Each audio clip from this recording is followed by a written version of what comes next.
வணக்கம் மக்களே, நான் உங்க பிருந்தா ஸ்ரீ.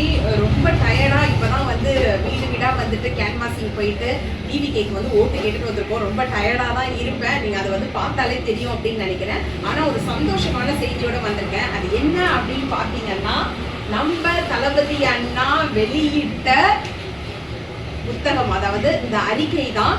இது என்ன அப்படின்னு பாத்தீங்கன்னா, நம்ம தமிழக வெற்றி கழகத்தின் தலைவர் நம்ம விஜயன் அவர்கள் வந்து ஆல்ரெடி வந்து சொல்லியிருந்தாங்க.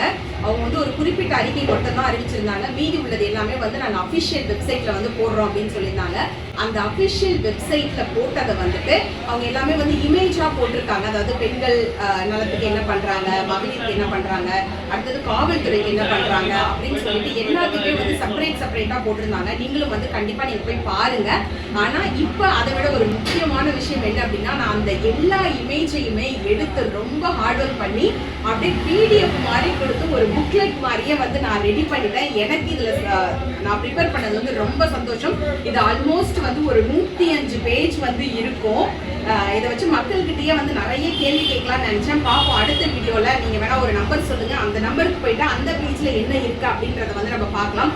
இது எத்தனை அரசியல்வாதிகளுக்கு தெரியும் அப்படின்னு தெரியல. நம்மள வந்து தற்கூரி கூட்டம், முட்டாள்கள், அணில் குஞ்சுகள் அப்படின்னு சொல்றவங்க எல்லாம் இந்த மாதிரி எப்பவுமே வந்து ஒரு தேர்தல் அறிக்கை இருக்கும், ஒரு புக் இருக்கும். அந்த புக்கில் உள்ளது எல்லாத்தையுமே வந்து தலைவர்கள் நிறைவேற்றணும் அப்படிங்கிறது தான் வந்து கோரிக்கையா இருக்கும். ஸோ அது எத்தனை பேருக்கு தெரியுதுன்னு தெரியல.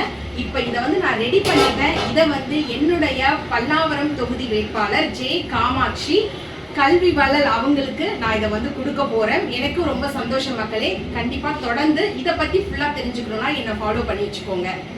விசில் சின்னத்துக்கு மறக்காம ஓட்டு போட்டுருங்க மக்களே. இது எல்லாத்தையுமே வந்துட்டு நீங்க விசில் சின்னத்துக்கு ஓட்டு போட்ட பிறகு ஒண்ணுத்தையா நீங்க செக்லிஸ்ட், அதாவது டிக் மார்க் அடிச்சுட்டு வர்றது மட்டும்தான் உங்களோட வேலையா இருக்கும். மாற்றத்திற்கான நேரம் வந்துருச்சு. ஸோ கண்டிப்பா மறக்காம விசில் சின்னத்துக்கு ஓட்டு போடுங்க மக்கள்.